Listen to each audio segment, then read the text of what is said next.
Behind the Castle Hill Lighthouse on America's North Atlantic coast stands the historic city of Newport, visiting place of American presidents from George Washington to John Kennedy, and the site of some of America's finest early architecture.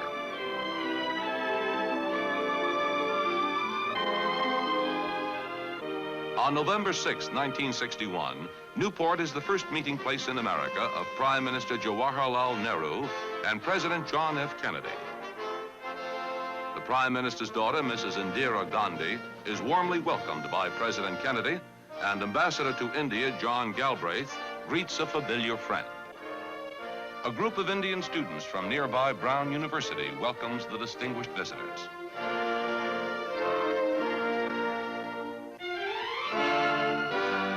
Washington, D.C., capital of the United States. A city familiar to Prime Minister Nehru, wears the colors of autumn and a mantle of fallen leaves as it prepares to receive the Prime Minister for the third time in 12 years.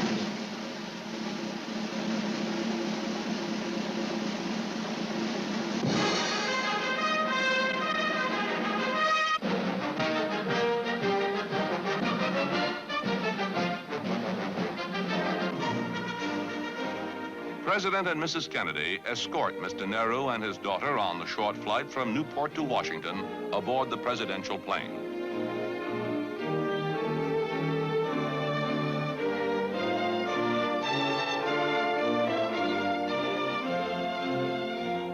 Vice President and Mrs. Johnson, Secretary of State and Mrs. Rusk, and other high dignitaries are present to greet the Prime Minister and his daughter.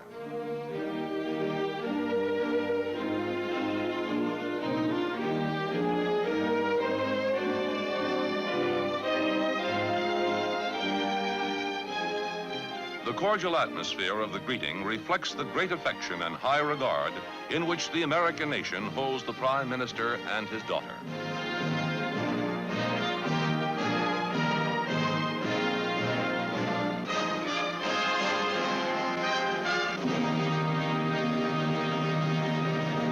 I wish to express, Prime Minister, on behalf of the people of the United States, our great satisfaction in welcoming you once more to our country, which you have visited in earlier days.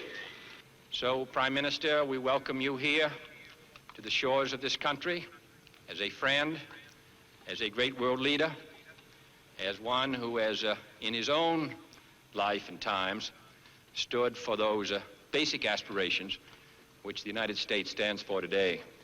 Prime Minister, we're glad to see you again.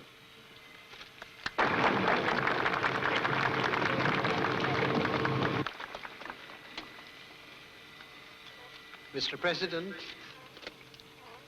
Ms. Kennedy, I feel deeply honored and happy being here again and to receive this great welcome from you,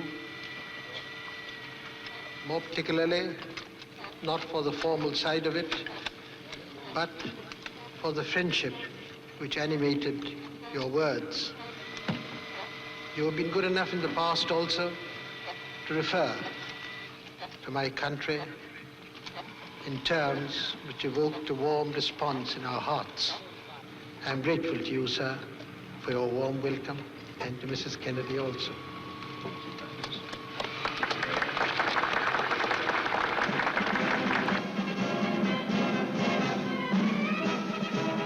Following the welcoming ceremonies, the Prime Minister and the President fly by helicopter to the White House, residence of the American President. Throughout the capital city, there prevails an atmosphere of keen interest and curiosity in the Prime Minister's visit. Several meetings with President Kennedy are to be held, meetings which will permit an exchange of views and ideas between two men who will spare no effort in their pursuit of world peace.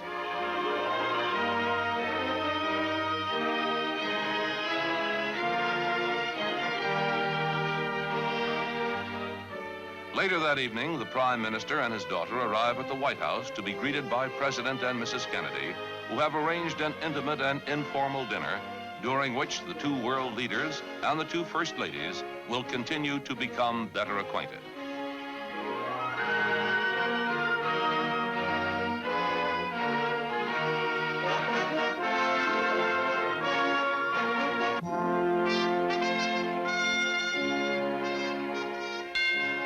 following morning, the nation's influential newspapers note the interest of the American people in the Prime Minister.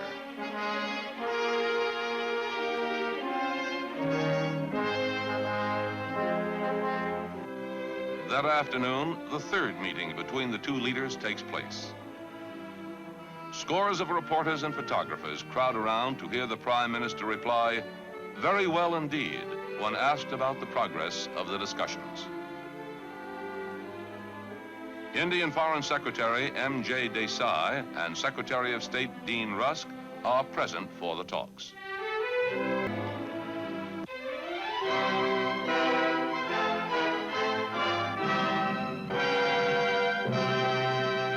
As the Prime Minister completes his visit with President Kennedy, the nearby District of Columbia Children's Hospital is host to Mrs. Indira Gandhi.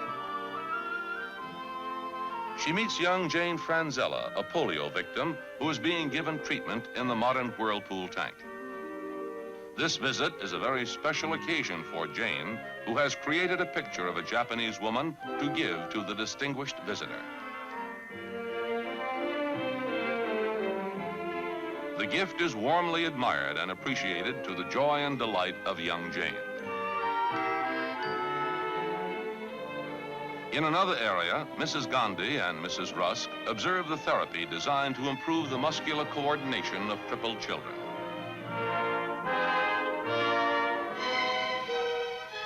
Later that evening at the newly decorated Indian Embassy, Ambassador and Mrs. B.K. Nehru give a reception in honor of the Prime Minister and his daughter. Distinguished visitors from the diplomatic world and old friends from the Washington community have come in large numbers to greet the visitors.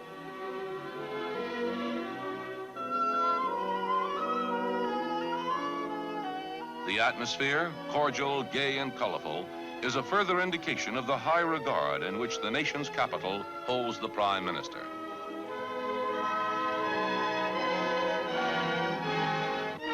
On the next day of the Prime Minister's visit, Mr. Nehru is guest of the National Press Club, where several hundred correspondents of the national and world press have gathered to greet and listen to one of the world's most newsworthy figures.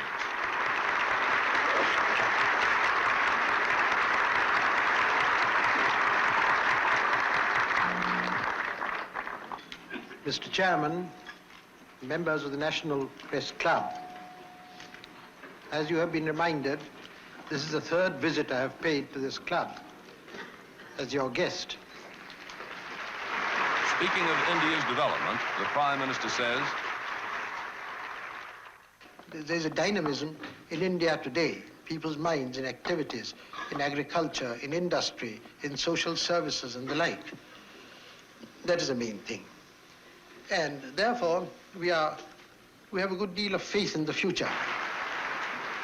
During the traditional question and answer period after lunch, Mr. Nehru's replies cover a wide range of topics. First question, as the acknowledged leader of the neutralist bloc of nations, what is your opinion of the continued nuclear blasting by the USSR? Well, the answer is there is no neutralist bloc. Secondly, I'm not the leader of anybody. If you like, my people have done me the honor of putting me in a very responsible position in India, so I can claim to speak on behalf of India. As for the resumption of nuclear tests by the Soviet Union, I've often stated that I've thought it a very harmful, disastrous thing.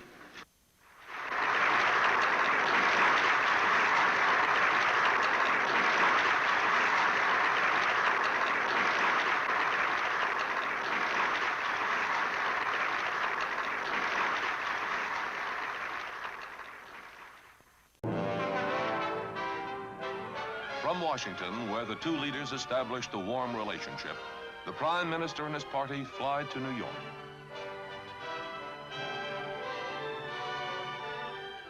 A city of more than 8 million people. A city in constant change. A city of culture. A city of hope. In the crowded General Assembly of the United Nations, the Indian Prime Minister is greeted by a prolonged ovation as he is presented to the delegates by its president, Manji Slim of Tunisia. It is a little over a year Now, since I had the honor of addressing this great assembly, in the course of this year, much has happened, and this organization, which represents the world community, has faced many crises. And among these crises has been the tragic death of the late Secretary General, Mr. Hammarskjöld. During his address, Prime Minister Nehru suggests that the tensions of the world might be lessened and the international atmosphere improved if the United Nations were to embark upon a World Cooperation Year, patterned after the International Geophysical Year, during which nations would increase cultural, scientific, and economic exchanges. Little is known or little is said about this cooperation that is going on, but a great deal is said about every point of conflict. The Prime Minister goes on to express his opposition to nuclear testing in any form and calls for a cessation of tests under an international treaty with effective controls. I'm grateful to you, sir, for this opportunity that has been given to me to address this great assembly. Again, I would repeat that the future of the world depends so much on the continuance of the United Nations organization. Without it, perhaps that future itself would end. Thank you, sir.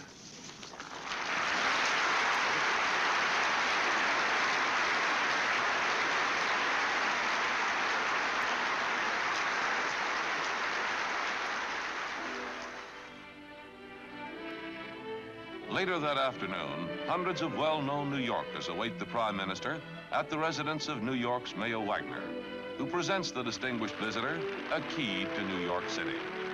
Ambassador Galbraith takes the occasion to announce on behalf of President Kennedy that a United States educational consortium for India is being formed to help establish a technical institute at Kanpur. Mrs. Indira Gandhi thanks her hosts for the cordial welcome.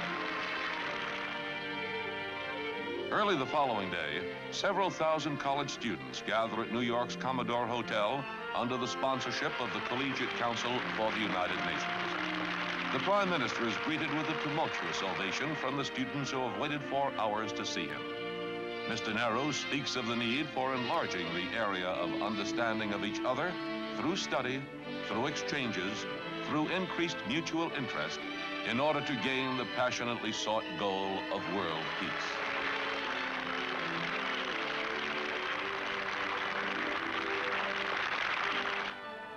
Later, the Prime Minister's unrelenting schedule takes him to Washington Square, campus of New York University, where hundreds of Indian students studying at the university wait to hear their Prime Minister. He reminds the Indian students that the knowledge and skills which they will acquire in their studies are of great value both to them and to their country. He urges them to remember their roots and to return home on completion of their education to face India's problems.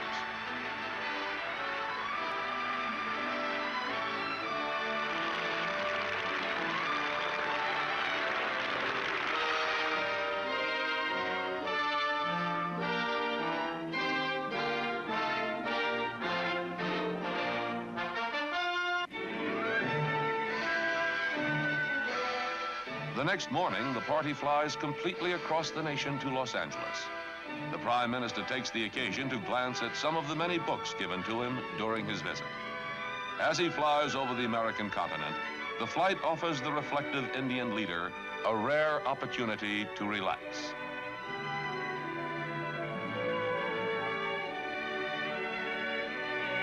Los Angeles, metropolis of the far west, third largest city in the United States, awaits the Prime Minister's arrival.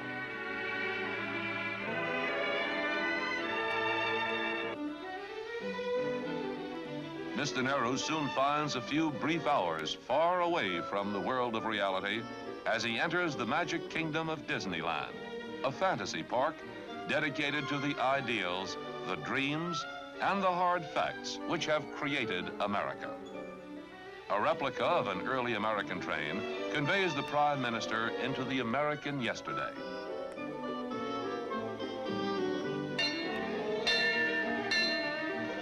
The sights capture the imagination of the Prime Minister, whose knowledge of American history brings greater meaning to much that he sees. The popular Never Never Land has adventure in pirate ships, fantasy, and fun in teacups, and much enjoyment for all who visit this particular bit of Americana.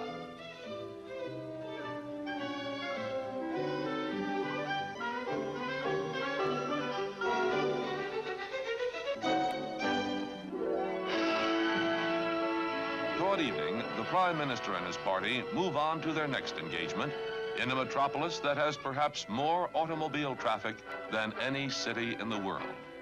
Los Angeles covers a vast area, as Mr. Nehru sees while he keeps his many engagements at widely separated points throughout the city. At the Beverly Hilton Hotel, the Prime Minister is the guest of the Motion Picture Association of America.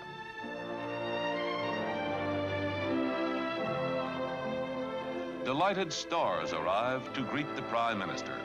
But it is Mr. Nehru who is the star here, as he has been throughout his visit to the United States, where for 9 days he has been seen and heard by more Americans than almost any visiting world leader in history.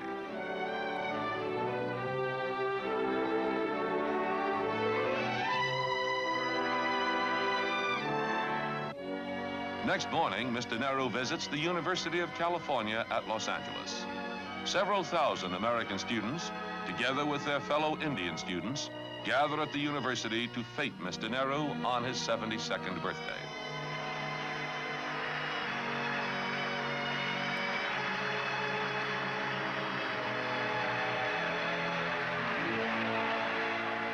As his visit draws to a close, Prime Minister Nehru casts his mind back over the events of the preceding week.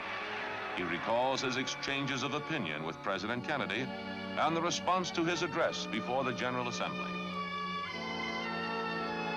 He remembers the faces of New York University students and the many distinguished citizens who honored him and feted him throughout his visit.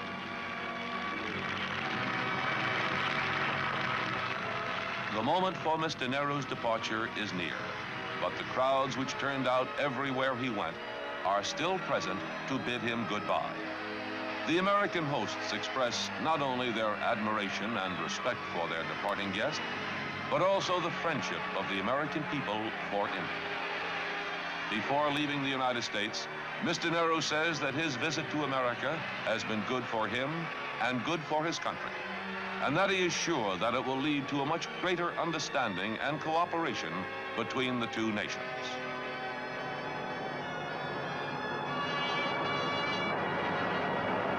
A welcome guest departs.